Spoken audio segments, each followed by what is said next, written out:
नमस्कार, मैं एस्ट्रोलॉजर शिखा जैन। आज हम बात करेंगे मिसिंग नंबर 7 की।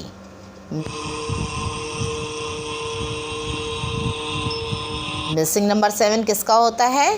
केतु का। ये एक रहस्यमयी नंबर है और इसको कहा भी रहस्यमयी नंबर जाता है। क्यों कहा जाता है? क्योंकि आप इन लोगों को जज नहीं कर सकते हैं। थोड़ा मुश्किल होती है इनको जज करने में, क्योंकि बड़े आध्यात्मिकता में रहते हैं। बहुत ही ज़्यादा ऐसे दिखाएंगे जैसे बहुत ही ये भगवान के करीब हैं, और इनसे संसारिक जीवन भी नहीं छूटता है। इनको सब की नॉलेज है, सब चीज़ों की नॉलेज है, और ये बहुत अच्छे से सब चीज़ें कर सकते हैं। चाहे बेशक से आधी चीज़ों की नॉलेज हो, तब भी दिखाएंगे ऐसे कि इनको सब पता है। पर लेकिन यहीं पर ही अगर केतु अच्छा हो तो ये लोग दूसरों से पूछने में शर्म भी नहीं करते हैं कि क्या हमें ये बता दोगे कि ये हमारा ज्ञान अधूरा है, क्या इसको पूरा कर दोगे, और उस चीज़ के पीछे लगे रहते हैं। तो आज हम बात करेंगे मिसिंग नंबर 7 की। मिसिंग नंबर 7 जो होता है, ये हमारे आध्यात्मिक ज्ञान, जो आध्यात्म से जुड़े रहने का इन लोगों के अंदर विशेष भगवान ने एक इनको ताकत दी है।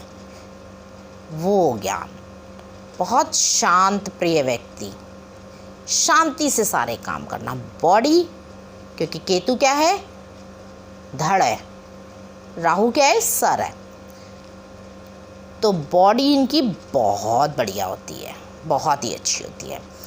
और अगर बॉडी में कुछ कमी भी है और आपकी कुंडली के अंदर केतु अच्छा है, तो वो बंदा ऐसे तन के चलेगा कि आपको पता भी नहीं चलेगा उसकी कमी है क्या। क्योंकि केतु क्या है? केतु है ध्वज का कारण। ध्वज, सीधे खड़े रहना। कितनी भी दिक्कत हो, कितनी भी परेशानी हो, कितनी भी मुश्किलों में हो, बिल्कुल सीधा खड़ा हो जाएगा। आपने उसे पुकारा, तुरंत कार्य के लिए आपके पास, आपकी हेल्प के लिए। ये दयालु किस्म के होते हैं। बहुत ज़्यादा दूसरों की हेल्प करना भी इनको पसंद होता है। थोड़ा सा कई बार राहु अगर किसी प्लैनेट के संपर्क में ऐसे में है, या किसी के साथ है, या किसी से जुड़ा हुआ है, तो ऐसे बंदे उपकार करके बहुत ज़्यादा जताते भी है, हमने तेरा ये करा, हमने तेरा वो करा। क्योंकि काम को तो ये मना नहीं करेंगे आपके। और आप मेरी वीडियो पूरी देखा कीजिए, क्योंकि मैं बाद में रेमेडीज़ भी बताती हूँ। अगर आपकी कुंडली के अंदर मिसिंग है तो फिर आप क्या करेंगे? रेमेडीज़ तो करनी पड़ेगी ना, और रेमेडीज़ से उसकी कमी पूरी कुछ हद तक हो जाती है। देखिए, जो भगवान ने दिया है उसे तो हम पूरा नहीं कर सकते हैं, लेकिन हम अपनी तरफ से कोशिश तो कर सकते हैं उस चीज़ को करने की। अगर कोई चीज़ हमें पता है, हम उस चीज़ को पूरा करने की कोशिश तो कर ही सकते हैं। तो इसलिए रेमेडीज़ से बहुत इफ़ेक्ट पड़ता है, आपको रेमेडीज़ करनी चाहिए। 7 नंबर की बात कर रहे हैं न्यूमरोलॉजी की कुंडली की, लोशो ग्रेड से। अगर आपको अब कुंडली नहीं पता कैसे बनेगी, तो आप मेरी वीडियो देखिए, पार्ट 1, उसमें मैंने कुंडली बनाना बताया हुआ है। पार्ट 2 में मैंने कुआं नंबर, ड्राइवर नंबर, सब कुछ बताया हुआ है। कैसे कैसे आप अपने और नंबर ला सकते हैं जो कि कुंडली के अंदर कम है। आप अपने और नंबर कैसे ला सकते हैं, कैसे आपको हेल्प हो सकती है, वो चीज़ हमने डिस्कस करी हुई है। आप जाके मेरी वीडियोस देखिए। अब हम बात करेंगे 7 नंबर मिसिंग की। अगर आपके पास बहुत धन संपत्ति है, बहुत, आपके पास कोई किसी चीज़ की दिक्कत नहीं है, फिर भी आप परेशान रहेंगे, आपके मन को एक सुकून नहीं होगा। पैसा है तो उसको खर्च नहीं अपनी मर्ज़ी से कर पा रहे होंगे। बच्चे हैं तो बच्चों को अपने हिसाब से नहीं आप चला पा रहे होंगे। अगर आपको कहीं अपने धन को अपने हिसाब से इस्तेमाल करना, या आपको किसी की मदद ही करनी है, तो भी आपका मन तो है मदद करने का, क्योंकि आपका नेचर है, बेसिक नेचर तो रहेगा ना। भगवान ने 9 ग्रहों से ही मिला के हमें बनाया है, तो थोड़ा बहुत बेसिक तो आएगा ना। ऐसा तो नहीं है ना कि पूरी ही आपके अंदर उस चीज़ की कमी हो जाएगी। अगर आप चाहेंगे भी कि मैं फ़लाने आदमी की मदद कर दूं, पर आप नहीं कर पाएंगे। आपको 10 जनों से परमिशन लेनी पड़ेगी, या आपके ऊपर एक ऐसी बाउंडेशन होगी जिससे कि कारण आप दूसरे की उतनी मदद नहीं कर पाएंगे जितनी आप करना चाहते हैं। जितनी आपसे हो सकेगी आप कर दोगे। 7 नंबर मिसिंग वालों के साथ एक बड़ी प्रॉब्लम ये भी होती है कि वो दूसरों के से अपनी बात नहीं कह पाते। वो खुद ही अकेले अकेले घुलते रहते हैं, खुद ही अकेले अकेले सोचते रहते हैं, खुद ही अकेले अकेले कुछ करते रहते हैं। एक तो ये लोग जादू टोनों में भी कई बार पड़ जाते हैं, गलत चीज़ों में पड़ जाते हैं, ऐसी सोच कर लेते हैं कि हमारा तो कुछ होना ही नहीं है, दवाइयाँ बहुत ज़्यादा खाने लग जाते हैं। इनको मानसिक रोग अधिकतर देखा गया है, क्योंकि बहुत ज़्यादा सोचने के कारण ये लोग कई बार मानसिक बीमारी का भी शिकार हो जाते हैं। पूजा पाठ में इनका मन बिल्कुल भी नहीं लगता है और कुछ परेशान से घूमते रहते हैं और कहते हैं हमें तो कुछ करना है, हम कुछ ना कुछ बंदा ढूंढता रहता है, कुछ ना कुछ खोजता रहता है। 7 नंबर मिसिंग होता है तो इंसान के कामों में बहुत ज़्यादा रुकावट आती है। पढ़ाई मान लो आपने कंप्लीट कर ली है तो पढ़ाई आपकी व्यर्थ हो जाएगी, आपके काम नहीं आएगी कुछ भी।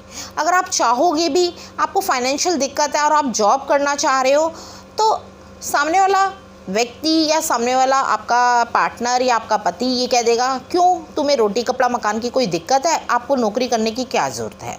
तो कई बार ऐसी सिचुएशन भी आ जाती है। ये कामों में आपके रुकावट डालेगा बहुत ज़्यादा। अगर बच्चा है, कोई बच्चा पढ़ाई कर रहा है तो वो बहुत ज़्यादा दिक्कत होगी उसे, वो पढ़ाई में उसके बार बार रुकावट आएगी, स्ट्रीम चेंज करेगा, बार बार एक स्ट्रीम से दूसरी स्ट्रीम में कूदेगा और इस कारण वो अपना करियर भी थोड़ा सा डिस्टर्ब कर लेगा। करियर बहुत ज़रूरी है। मान लीजिए लोशो ग्रिड की कुंडली के अंदर मैंने बताया है 1 नंबर सूर्य आपको करियर भी दे देता है, बट लेकिन 7 नंबर मिसिंग है तो आप उस करियर के अंदर स्टेबल नहीं रह पाएंगे। आप उसमें भी कुछ ना कुछ आपको नया चाहिए होगा, या आप उसके अंदर सेटिस्फेक्शन का लेवल आपका होगा ही नहीं। आप कहेंगे मैं तो सेटिस्फाई ही नहीं हूँ अपने काम से, मुझे तो चेंज करना है, मुझे कुछ और करना है, ये काम मेरे लिए है ही नहीं, मैं तो कुछ और करूँगा। तो ये चीज़ आ जाती है। आपकी कुंडली के अंदर 2 नंबर है पर 7 नंबर नहीं है, वैवाहिक जीवन में आपकी दिक्कत आएगी। ऐसा व्यक्ति अपने आप मंथन करने में सक्षम नहीं होता है कि उसके लिए क्या ठीक है और क्या गलत है। वो गलत चीज़ों में पड़ जाता है, उसकी सोच थोड़ी सीमित हो जाती है। जबकि 7 नंबर क्या है, गहराई है। आप कितना रिसर्च करोगे, कितना ढूंढोगे, ढूंढना, व्यक्ति को ढूंढना अच्छा लगता है, कुछ नई चीज़ करनी अच्छी लगती है। जिस काम में लग गए उसमें नई नई चीज़ें करना, नई नई चीज़ें लाना, नई नई चीज़ें करना, ये 7 नंबर कराता है। आप अपना एक ही दायरा सीमित कर लेंगे। कई लोग बोलते हैं हमारी कुंडली के अंदर संपत्ति का नंबर है 4 नंबर है, हमारी कुंडली में 7 नंबर नहीं है, तो उसमें ये होगा संपत्ति आपके पास होगी पर आपका मन आपका उस संपत्ति को भोगने में थोड़ा परेशान ही रहेगा। आपका मन कुछ और ढूंढेगा, कुछ और करने की इच्छा करेगा। आप उस संपत्ति को अपने हिसाब से खर्च नहीं कर पाओगे। अपने बच्चों पे, अपने परिवार पे तो करोगे, अगर आपको अपने पर्सनल कहीं और खर्चा करना है तो आप नहीं कर पाओगे। गाड़ी है घर में, अगर आपको पर्सनली कहीं जाना है तो आप उस गाड़ी का यूज़ नहीं कर पाओगे। ये नंबर 7 कई बार कर देता है। और वो किस लिए कर देता है, इंसान का खुद का ही मन नहीं करता है कि छोड़, मेरे को नहीं इस्तेमाल करनी, ये मेरे लिए है ही नहीं। वो अपने आप ही मन में ऐसी धारणाएं बना लेता है। तो नंबर 7 को ठीक करने के लिए आपको क्या करना चाहिए, एक तो आपको काला सफ़ेद कंबल दान करना चाहिए। काला कुत्ता पालें आप, काला सफ़ेद कुत्ता मिल जाए तो बहुत बढ़िया है, उसको रोटी खिलाइए। ये छोटी छोटी रेमेडीज़ होती है पर ये आपकी लाइफ के ऊपर बहुत ज़्यादा असर डालती है। हमें चाहिए क्या, अपने घर में सुख शांति और सारी चीज़ें जिससे हम आराम से रह सकें। तो ये रेमेडीज़ करने से हमारे को बहुत इफ़ेक्ट पड़ता है। आप करके तो देखिए एक बारी। आप कुत्ता भी पाल सकते हैं, काला सफ़ेद हो जाए बहुत अच्छा है। किसी विधवा को काली सफ़ेद साड़ी दान कीजिए। अपने घर पे ऊंचा डंडा करके एक झंडा लगाइए। तो केतु किस चीज़ का कारक है, झंडे का कारक है, पताके का कारक है। सबसे इम्पॉर्टेंट बात, इनको अपने देवी देवताओं का विशेष पूजा अर्चना करनी चाहिए, उनको मनाना चाहिए। पितरों की भी इनको जो भी आपके यहाँ कस्टम होता है उसको कंप्लीट करना चाहिए, वो आपको बहुत हेल्प करेंगे। और देवी देवता का अपमान ना करें, उनकी पूजा करें। अगर आपको मेरी वीडियो अच्छी लगी है तो मेरी वीडियो को लाइक करें, मेरे चैनल को सब्सक्राइब करें और बेल आइकन को प्रेस करें। Thank you.